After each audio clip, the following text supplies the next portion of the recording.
Assalamualaikum warahmatullahi wabarakatuh.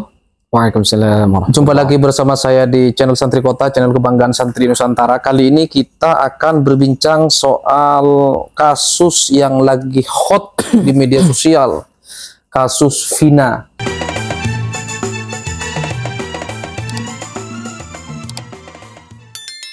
Saya sapa dulu. Assalamualaikum. Waalaikumsalam warahmatullahi. Beliau ini selain sejarawan, beliau juga praktisi ruqyah.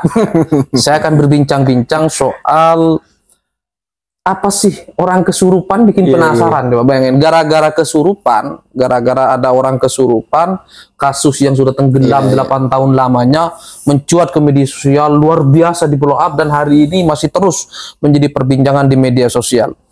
Oke, kita melihat kasus Vina Cirebon Ustaz ya. Ya tentunya kita ikut berbelasungkawa atas korban yang terjadi, dan saya berharap para pelaku yang sesungguhnya segera ditangkap dan diadili agar korban ini menemukan keadilan. Oke. Kasus ini viral selain karena ada film, karena ada seorang yang bernama Linda ini kesurupan. Dia menjelaskan semua kronologi kejadian yang sebenarnya. Menurut Ustaz, emang benar orang kesurupan, Ustaz? Ya, ini kita nggak bisa ilmiahkan ya. Ini kita belum punya ilmu itu sebetulnya terkait tentang bagaimana mengilmiahkan kesurupan itu ya. Artinya nggak bisa jadi footnote dong. Cuman kalau iya betul di ilmiah ya. Tapi kalau misalnya secara mimpi itu kita bisa buktikan gitu ya. Mimpi ya. Kita bisa bersamakan ini apa mimpi dengan kesurupan ini kan suatu hal yang dia tidak sadari gitu ya. Kalau mimpi itu jika kita ingat sesuatu orang yang kita ingin temukan gitu ya. Misalnya orang tua gitu ya. Orang tua pengen kita ketemu gitu ya sama orang tua kita yang sudah meninggal dunia tentunya. Kalau kemudian sebelum tidur itu kita ingat kebaikannya apa lain sebagainya, akhirnya di luar alam sadar dan sebagainya, di alam sadar dan di mimpi itu kita ketemu dengan orang tua. Dan ini juga tentunya di ajaran Islam itu ketika kita mau ketemu dengan Rasulullah di dalam mimpi itu kan kita membacakan sholawat kepada beliau. Artinya membaca sholawat dengan hati yang terdalam, merenungkan dan tentunya meresapi bagaimana perjuangan dan sebagainya. Secara ilmiah itu bisa juga itu kalau misalnya kita kaitkan itu lama kelamaan kita insya Allah tuh Allah takdirkan kita ketemu dengan Nabi gitu kan. Iya, kalau mimpi Nabi kan memang ada hadisnya, betul. Artinya tidak mungkin salah ya kan, setan nggak bisa niru Nabi. Betul. Tapi kalau mimpinya, nah itu dia. Apakah ini memang mohon maaf kalau misalnya dari keluarga Vina kita tidak akan berpihak ke satu sama lain. Baik korban dan sebagainya. Oke, intinya kita fokus soal cara keilmuannya itu kesurupan perspektif. Ya. Oke, Ustadz. Banyak netizen plus 62 ini malah ragu, yang awalnya percaya bahwa kesurupan itu menjadi petunjuk ya kan? Tapi malah ragu katanya. Ada sebagian dari mereka itu yang mengatakan bahwa itu pura-pura. Nah, gimana bisa dibedakan Anda Ustaz? Orang yang kesurupan itu dia betul-betul kesurupan atau pura-pura kesurupan? Pertama yang ingin saya katakan bahwa lagi-lagi saya tidak pernah mendengar suara asli temannya Vina itu yang kesurupan itu, yaitu Linda. Yang saya dengar itu adalah kesurupan yang sudah divisualisasikan menjadi film itu, yang kemudian itu dipotong dan tersebar, itu yang saya tonton itu. Suara aslinya belum pernah saya itu dengar. Juga viral Ustaz. Iya, makanya itu ya. Yang paling meragukan bagi saya pribadi juga, saya meragukan itu.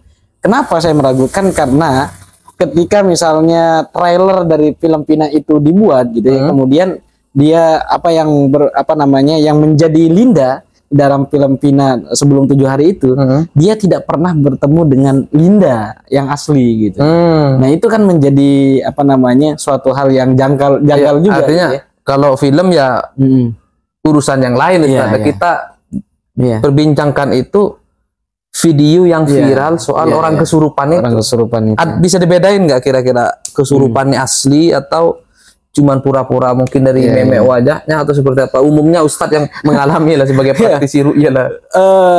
Mengenai praktisi apa ruqyah, sebetulnya beberapa kali saya juga dipanggil gitu ya, dipanggil untuk menjadi peruqyah itu. Tapi Iya. nah ini ketika misalnya saya dipanggil ruqyah di pesantren saya juga pernah ada kesurupan masal gitu ya. Tapi memang kok bisa dia ya?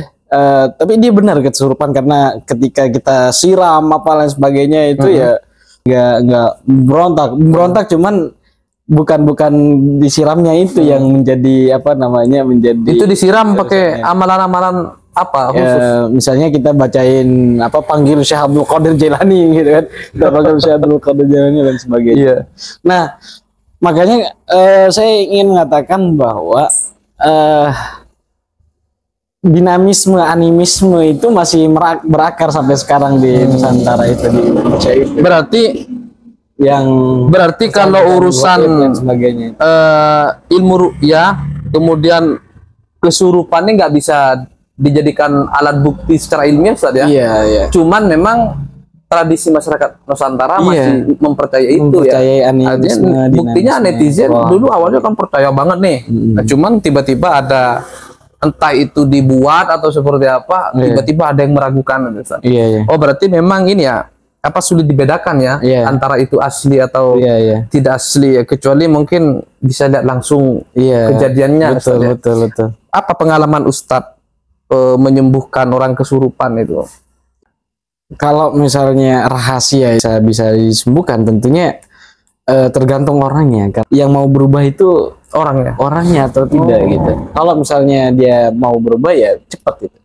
Dengan dia tidak membayangkan suatu hal yang apa namanya melupakan suatu hal yang sudah terjadi gitu. Mudah-mudah melupakan yang ini, artinya dia tidak terbawa ke hatinya gitu. Pesan Ustadz buat netizen plus 62 ini melihat kasus Vina seperti apa? Kan seolah-olah apa banyak podcast youtuber yang meng-up sampai kadang-kadang mendahului keputusan dari kepolisian yang hari ini bekerja keras untuk mengungkap kasus itu.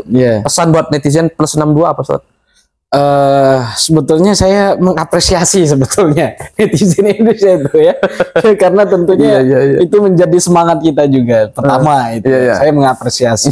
Setidaknya Kapolda juga sibuk ya menjelaskan klarifikasi. Inisiatif netizen Indonesia luar biasa. Dan tentunya saya yakin netizen Indonesia cerdas dalam menilai persoalan-persoalan karena mantap lah itunya, intelijensialnya itu keren ya.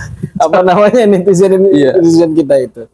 Nah, pertama saya mengapresiasi dan saya mendukung gerakan Anda ketika Anda mau mengungkapkan sesuatu dalam bidang intelijensia itu dan terus ditingkatkan itu. Dan tapi yang kemudian yang paling ditekankan adalah mari kita gunakan kata-kata atau tulisan-tulisan yang tidak menyinggung perasaan orang lain itu. Artinya kedongkolan itu kita berdongkol, cuman bahasa-bahasa yang kasar itu jangan diungkapkan lah. Khususnya keluarga korban. Untuk membuli itu jangan membuli korban gitu ya. Dan tidak boleh menjas sebelum ada keputusan pengadilan. Betul. Karena salah benar nanti yang memutuskan pengadilan. Itu yang kita boleh menjadi penasaran terkait tentang kasus ini, cuman jangan menjas itu jangan. Ustaz sudah berasumsi film Vina Cirebon ini. Secara full nggak pernah ya, sekilas saja. Cuman ternyata ada banyak kejanggalan juga gitu. Kalau misalnya kata netizen gitu, atau misalnya kata beberapa pengamat di bidang itu gitu ya. Terkait misalnya Linda Linda tidak dihadirkan, kemudian ibunya Egy juga bersuara dan sebagainya. Itu saya tonton itu kalau itu yang bahwa anaknya tidak bersalah, salah tangkap dan bersumpah demi Allah dan sebagainya. Alam lah. Mungkin kita berdoa aja Ustaz ya. Iya, yang terbaik. Mudah-mudahan segera ditangkap pelakunya dan Vina dan Egy mendapatkan keadilan. Egy ya. Mudah-mudahan segera mendapatkan keadilan. Dan semoga arwah beliau berdua segera tenang Ya. dan mendapatkan ampunan dari Allah Subhanahu wa taala, keluarganya diberikan kesabaran. Rabbana ma khalaqta hadza batila. Tidak ada kejadian yang ada di muka bumi ini sia-sia. Sia-sia. Ya, walaupun kadang-kadang untuk mencapai sesuatu tuh harus mengorbankan banyak Iya, hal. iya. Yang pasti semua yang diciptakan Allah itu pasti ada manfaatnya. Iya. Termasuk adanya kasus ini juga menjadi evaluasi bagi aparat penegak hukum ya. Kita nggak bisa membahasakan. Nah, kita doakan ya Ustaz ya. Mudah-mudahan aparat penegak hukum juga maksimal dalam bekerja. Dan ini disclaimer ya buat netizen plus 65, jangan sampai menyudutkan aparat penegak hukum. Aparat penegak hukum sudah mengakui bahwa masih banyak yang harus dievaluasi. Makanya kita dukung aparat penegak hukum untuk menyelesaikan, menuntaskan persoalan ini. Mungkin ini saja Ustadz. Terima kasih kehadirannya Ustadz. Ini saja yang dapat saya sampaikan. Terima kasih. Jangan lupa like, subscribe, dan komen. Wallahul muwaffiq ila aqwamit thoriq. Assalamualaikum warahmatullahi wabarakatuh. Sampai jumpa. Assalamualaikum warahmatullahi wabarakatuh. Saya Tommy Kurniawan ingin memberitahukan kepada semuanya bahwa ada channel YouTube Santri Kota. Itu channelnya penuh dengan inspirasi, edukasi, dan juga ilmu-ilmu lainnya. Jangan lupa di komen, like, and subscribe.